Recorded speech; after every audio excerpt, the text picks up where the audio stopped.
kawan-kawan, kembali lagi dengan saya Ardana PT. Nah, pada hari ini kita berada di kebun tanaman cabai. Nah, dan ini merupakan tanaman cabai di lahan yang kedua kawan-kawan. Nah, sering kita sampaikan bahwa di dalam teknik perawatan tanaman cabai secara khusus memang setiap daerah atau setiap wilayah atau setiap provinsi itu memang perlakuan khususnya dalam budidaya tanaman cabai itu tidak sama sebenarnya kawan-kawan. Tetapi ada beberapa faktor yang menentukan keberhasilan sebenarnya kawan-kawan, yaitu bagaimana cara kita merawat tanaman, bagaimana kualitas bibit yang kita akan tanam, dan bagaimana cara kita memberikan nutrisi. Ini sangat penting sekali sebenarnya kawan-kawan. Nah, dari pengalaman kita yang kita lakukan dalam budidaya tanaman cabai, khususnya di tempat kami ini ketinggiannya kurang lebih 1000 meter dari permukaan laut. Kalau dibilang cuacanya di tempat kami sangat ekstrim, kadang-kadang kalau terlalu dingin dia dingin sekali, tetapi kalau panas dia akan menjadi panas sekali. Khususnya sekarang ini kawan-kawan, di mana musim kemarau ini sangat melanda di tempat kami ini, atau dalam arti kata tempat kami ini kekeringan yang luar biasa. Sudah berapa bulan ini tidak ada hujan sama sekali.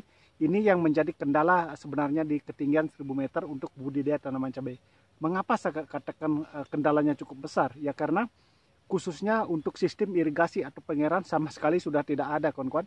Kita hanya sebenarnya budidaya tanaman cabai di ketinggian kami ini mengandalkan air hujan. Tetapi bisa dibayangkan kawan-kawan, jika tidak ada hujan maka yang terjadi adalah pertumbuhan tanaman cabai itu pasti tidak normal atau dalam arti kata kerdil. Tetapi kita mempunyai teknik-teknik penerapan atau teknik-teknik perawatan tanaman cabai khususnya di musim kemarau. Memang kita tidak pungkir, tidak 100% tanaman itu menjadi mulus, tinggi, atau berbuah sangat lebat. Karena kendala seperti tadi itu. Bagaimanapun kita hebatnya sebenarnya kawan-kawan sebagai petani, kalau tidak ada hujan sama sekali beberapa kurun waktu, apalagi sampai berbulan-bulan, itu mengakibatkan tanaman tidak sempurna tumbuhnya. Nah, kita tetap bersyukur kawan-kawan, walaupun di tempat kami ini hujan tidak ada, dalam arti kata panas yang luar biasa, tetapi bisa kawan-kawan perhatikan pertumbuhan tanaman cabainya masih optimal, masih bagus, dan buahnya cukup lebat seperti ini. Nah, inilah teknik-teknik yang kita terapkan di dalam perawatan tanaman cabai khususnya di musim kemarau pada saat sekarang ini. Nah, inilah kawan-kawan kondisi tanaman cabai rawit kita. Ini merupakan cabai rawit Ori 212. Seperti yang saya sampaikan tadi, ini merupakan lahan tanaman cabai di lahan yang kedua. Nah, buahnya masih cukup lebat. Memang di sini tanamannya tidak terlalu tinggi, tetapi kita tetap bersyukur seperti yang saya sampaikan tadi, walaupun tidak sempurna 100%, tapi buahnya cukup lebat seperti ini. Ini dikarenakan kita melakukan perawatan yang mana perawatan ini mampu, walaupun tidak ada hujan sama sekali, dia mampu berbuah dan tumbuh subur seperti ini. Nah, teknik yang kita lakukan adalah perawatannya melakukan pengocoran dengan asam amino di setiap lubang tanam ini dicampur dengan fosfat cair. Asam amino yang biasa kita gunakan adalah Pigorin, sedangkan fosfatnya biasa yang kita gunakan adalah Mordenpul.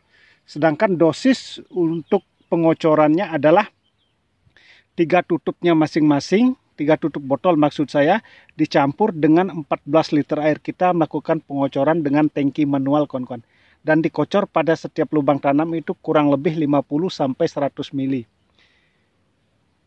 Nah, itu kita lakukan sebenarnya 2 minggu sekali kawan-kawan. Karena kita melakukan sistem rollingan juga. Kita rolling dengan pengocoran dengan kalsium dan boron. Mengapa kita melakukan perollingan? Nah, ini perlu kita ketahui sebagai petani. Dan memang saya sudah sampaikan tadi, setiap daerah, setiap wilayah itu mempunyai sistem perawatan yang berbeda. Atau dalam arti kata, satu petani dengan petani lain itu mempunyai cara-cara masing-masing untuk merawat tanamannya. Nah, di sini saya hanya berbagi pengalaman, berbagi cara teknik perawatan tanaman cabai yang saya lakukan di tempat saya ini. Nah, itulah kita melakukan pengocoran dengan asam amino dan fosfat cair. Di rolling dengan pengocoran dengan kalsium dan boron, itu kita menggunakan kalsium. Mereknya bebas sebenarnya kawan-kawan, karena ini sering menjadi pertanyaan. Apakah kalsiumnya merek apa atau merek ini? Itu sebenarnya kalsium itu semuanya bagus kawan-kawan, merek apapun bagus. Tetapi kalau kita bisa cari harga yang paling murah, itu yang saya terapkan. Kalau lebih murah artinya kan kita bisa mengirit. Kalau harganya lebih mahal artinya kita akan boros. Itu saja sebenarnya. Sedangkan kalau merek boron yang kita pakai adalah mereknya adalah boron plus MgO. Jadi MgO itu ada magnesium, jadi zat penghijau daun kawan-kawan. Ini sangat bagus sekali sebenarnya kalsium dan boron ini. Jadi fungsi kalsium itu salah satunya adalah agar bunga dan buah tidak rontok, dia menguatkan batang juga agar daun tanaman tidak menjadi kuning, dan juga menguatkan imun tanaman dari serangan jamur atau patogen. Itu sangat penting. Makanya kalau tanaman sehat, subur, pasti secara otomatis imun tanaman itu akan sangat kuat, kawan-kawan. Selain melakukan pengocoran dengan asam amino dan fosfat cair, dan juga di rolling dengan kalsium dan boron, kita juga melakukan penyeperian dengan unsur kalium, fosfat, dan boron. Merek yang biasa kita gunakan adalah Kalinet. Dan dosis yang kita pakai adalah 3 tutupnya untuk takaran 14 liter air.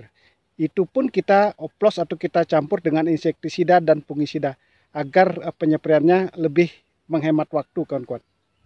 Nah, ini kondisi tanaman cabai yang kita tanam. Jadi masih cukup bagus tanamannya walaupun kering luar biasa.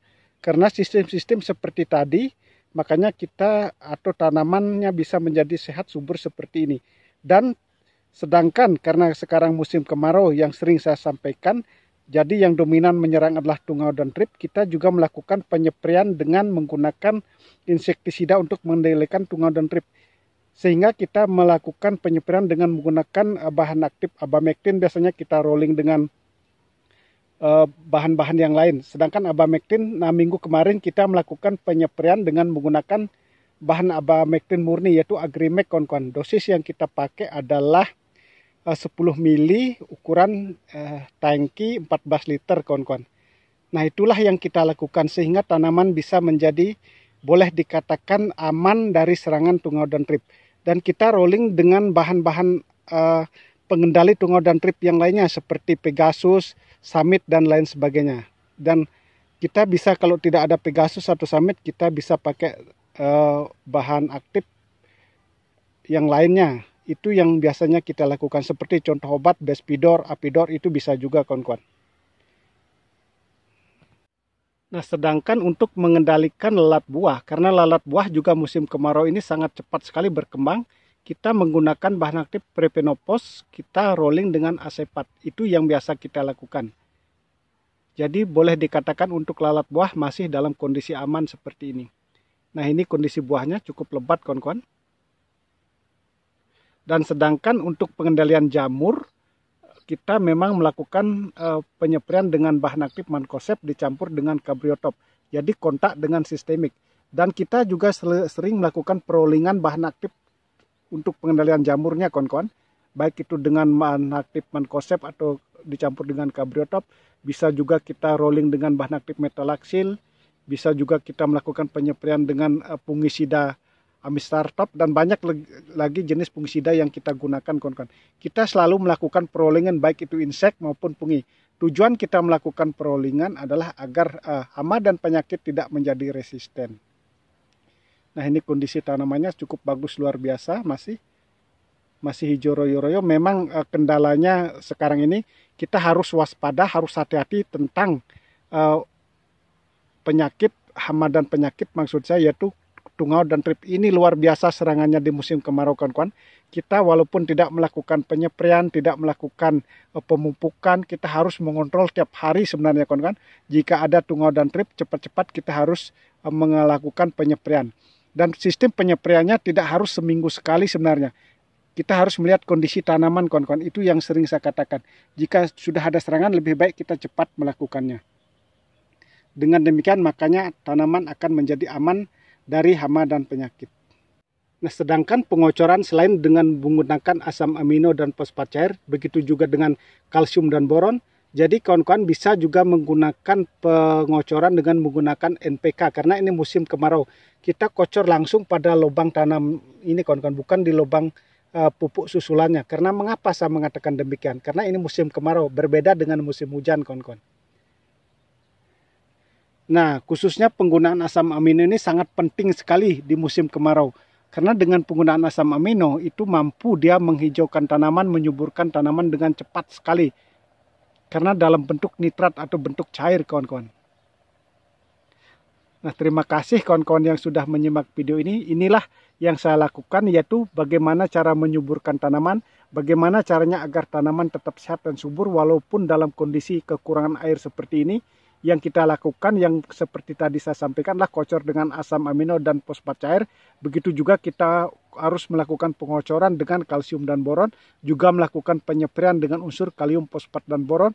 Ini sangat penting sekali. Sedangkan pengendalian hama penyakit kita juga melakukan penyepraian dengan insektisida yaitu bahan aktif abamectin. Untuk pengendalian jamurnya kita juga melakukan penyepraian dengan fungisida bahan aktif mancozeb dicampur dengan kabriotop. Nah, itu yang harus kita lakukan untuk mencegah daripada agar tanaman tetap sehat, aman dari hama dan penyakit. Sedangkan untuk lalat buah seperti tadi saya sampaikan, kita melakukan penyepraian dengan bahan aktif Prepenopos dicampur dengan asepat. Nah, terima kasih kawan-kawan yang sudah menyimak video ini. Semoga apa yang saya sampaikan, semoga apa yang saya berikan sebagai pengalaman dalam perawatan tanaman cabai bisa berguna atau bermanfaat untuk kita semua. Dan semoga kedepannya kita menjadi sukses sama-sama.